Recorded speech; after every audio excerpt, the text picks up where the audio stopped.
গান্ধীনগর নামের একটা ছোট গ্রাম ছিল। গ্রামে বড় বাজার বসতো, আর বাজারে সবসময় প্রচুর ভিড় হতো।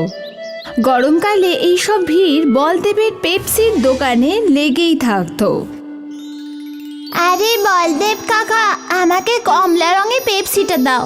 আমাকে হলুদ রঙের। আর আমাকে লাল রঙের। বাচ্চা হোক বা বড়, সবার বলদেবের পেপসি খুব পছন্দ ছিল। আর বলদেব পুরো সততার সাথে পেপসি বানাতো। ভালো বিশুদ্ধ জল, পরিষ্কার চিনি আর পরিষ্কার পরিচ্ছন্নভাবে ও জুস তৈরি করে সেটা প্লাস্টিকের থলিতে ভরতো। বলদেবের 1 টাকার পেপসি প্রচুর বিক্রি হতো। কিছুক্ষণের মধ্যেই ওর সমস্ত স্টক শেষ হয়ে যেত। আরে কাকা, পেপসি কি আছে?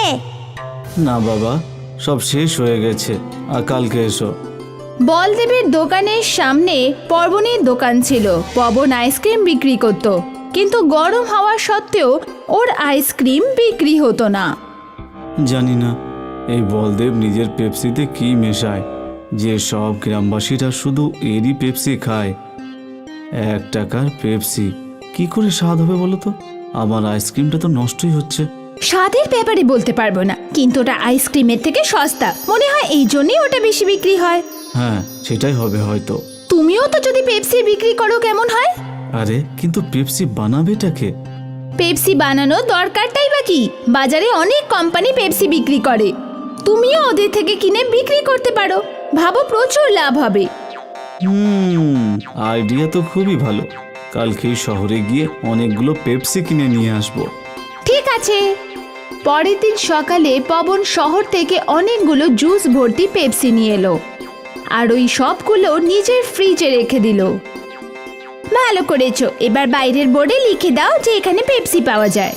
ঠিক আছে।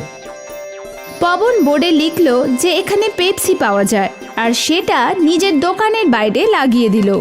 কিছুক্ষণ পর একটা ছোট বাচ্চা ওই লেখাটা পড়লো। এখানে পেপসি পাওয়া যায়? কাকা, কি কি রঙের আছে? সব রঙের আছে, তোমার কোনটা লাগবে সেটা বলো। আমার তো একটা হলুদ রঙের আর একটা কমলা রঙের লাগবে। পবন ওই বাচ্চাটাকে 2টো পেপসির প্যাকেট দিয়ে দিল। ওই বাচ্চাটা ওখানেই দাঁড়িয়ে দাঁড়িয়ে পেপসি খেতে লাগলো। এটা খেতে খুব ভালো, মজাই এসে গেল। এই নাও, আর একটা পেপসি আমার তরফ থেকে ফ্রি। গিয়ে নিজের বন্ধুদেরও বলো যে আমার দোকানে পেপসি পাওয়া যায়। হ্যাঁ হ্যাঁ কাকা, নিশ্চয়ই বলবো। আর পবনের এই চালাকি কাজ করে গেছিল। ওই বাচ্চাটা দৌড়ে দৌড়ে গ্রামে গেল, আর কিছুক্ষণ পর নিজের বন্ধুদের নিয়ে ফেরত এলো।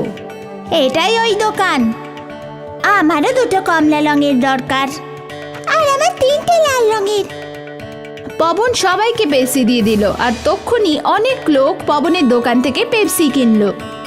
আজ অবধি গ্রামবাসীরা শুধু বলদেবের পেপসি খেয়েছিল, কিন্তু আজ ওদের অন্য কোম্পানির স্বাদও ভালো লাগছিল।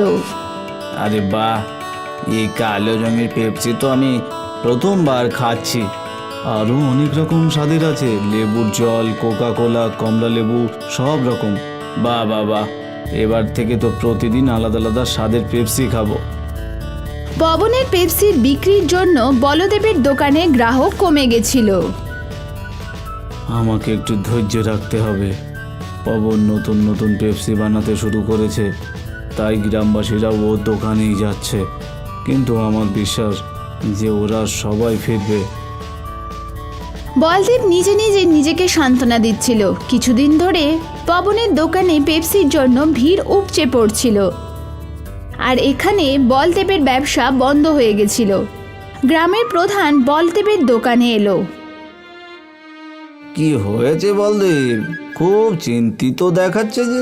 আর কি বলবো কাকা, পবন শহর থেকে পেপসি নিয়ে বিক্রি করছে, এখন তো আমার ক্রেতাও কমে গেছে। কোনো ব্যাপার না, এটা শুধু কদিনের ব্যাপার। নতুন কৃতুর পেছনে গ্রামের লোকেরা ছুটে বেড়ায়, তুই তো জানিসই। ধৈর্য ধর, সব ঠিক হয়ে যাবে। আর আমার বিশ্বাস তোর পেপসি শহরের পেপসির থেকে অনেক ভালো, বুঝলি তো? এবার একটা কাজ কর, আমাকে 50টা পেপসি দিয়ে দে। আজ শহর থেকে আমার নাতি নাতনিরা আসছে। আচ্ছা ঠিক আছে কাকা। বলদেব গ্রামের প্রধানকে 50টা পেপসি দিয়ে দিল আর উনি আনন্দের সাথে ওখান দিয়ে চলে গেল। বলদেব এখনো দুঃখী ছিল। গ্রামের প্রধান তার বাড়ি পৌঁছালো। উনি তার নাতিকে একটা পেপসি দিল। বাবা, এই পেপসিগুলো ভালো হয় না গো, এতে এত কেমিক্যাল মেশায় যে বাচ্চারা অসুস্থ হয়ে পড়ে। বাবা, এই পেপসি আমাদের বলদেব নিজেই তৈরি করে, কোনো কেমিক্যাল ছাড়া, পরিষ্কারভাবে। এটা তো আমরা অনেক বছর ধরে খাচ্ছি, এখনো কেউ অসুস্থ হয়নি। দাও। প্রধান একটা পেপসি ওর মেয়েকে দিল আর ও সেটা খেলো। বাহ বাবা, এটা তো খুবই সুস্বাদু। প্রধানের বাড়িতে আসা সব আত্মীয়রা ওই পেপসি খেতে শুরু করলো। কিছুক্ষণের মধ্যেই সব পেপসি শেষ হয়ে গেল। বাবা, তুমি এটা কোথা থেকে এনেছো? আমি আরো কিছুটা নিয়ে আসবো। বাজারে তুই বলদেবের দোকান দেখতে পাবি, যেটাতে বড় ফ্রিজ আছে, ওরই দোকান থেকে। আমি এক্ষুনি নিয়ে আসছি। নেহা বাজারে পৌঁছে বলদেব আর পবনের দোকান দেখে বিপাকে পড়ল। ও বুঝতে পারছিল না যে কোন দোকানটা। মনে হয় যে দোকানে ভিড় বেশি, আমার সেখানেই যাওয়া উচিত। নেহা পবনের দোকানেই গেল। আমার 20টা পেপসি দরকার। যখনই পবন ফ্রিজ থেকে পেপসির প্যাকেট বার করলো, তখন নেহা বারণ করে দিল, না না, এটা লাগবে না। আরে একটু আগেই তো আপনি 20টা পেপসি নিয়ে গেছিলেন। হ্যাঁ, কিন্তু এই কেমিক্যাল মেশানোটা লাগবে না। ওখানে দাঁড়িয়ে থাকা একটা লোক নেহাকে জিজ্ঞেস করলো, বোন, এই পেপসিতে কি কেমিক্যাল আছে? এই পেপসি শহরের কোম্পানিতে তৈরি হয়। ওখানে এটা বানানোর জন্য অনেক ধরনের কেমিক্যাল মেশায়, যেটা ক্ষতিকারক আর যেটাতে বাচ্চারা অসুস্থ হয়ে যায়। যদি এরকম কিছু হয় তাহলে এখানে পেপসি নিতে কেন এসেছো? আমি তো এখানে এই পেপসিটা নিতে এসেছি, যেটা এই গ্রামেই তৈরি হয়। আচ্ছা, তাহলে আপনি বলদেব দাদার পেপসি নিতে চাও, তাহলে ওনার দোকান সামনেই। নেহা ওখান থেকে চলে গেল, কিন্তু আশেপাশের লোক শহরের কেমিক্যাল মেশানো পেপসি নিয়ে আলোচনা শুরু করলো। নেহা বলদেবের দোকান থেকে পেপসি কিনে নিয়ে বাড়ি চলে গেল। কেমিক্যাল পেপসির কথা গ্রামে আগুনের মতো ছড়িয়ে পড়ল, আর সব বাবা মারা বাচ্চাদের পবনের দোকান থেকে পেপসি নিতে বারণ করে দিল। আজ থেকে পবন কাকার দোকানে পেপসি নিবি না। কেন মা? কারণ ওতে অনেক কেমিক্যাল মেশানো আছে, তোর শরীর খারাপ করবে, তারপর তোকে ছুঁচ ফোটাবে। না মা, না। লোকে তো বলদেবের সততা বুঝতে পারলো। তারপর থেকে আবার বলদেবের পেপসি বিক্রি হতে লাগলো। পবনের দোকান থেকে কেউ পেপসি কিনছিল না, আর ক্লান্ত হয়ে হেরে পবন পেপসি বিক্রি করাই ছেড়ে দিল। নেহা পুরো গ্রামকে অসুস্থ হওয়ার হাত থেকে বাঁচিয়ে নিল, আর সবকিছু আগের মতন হয়ে গেল।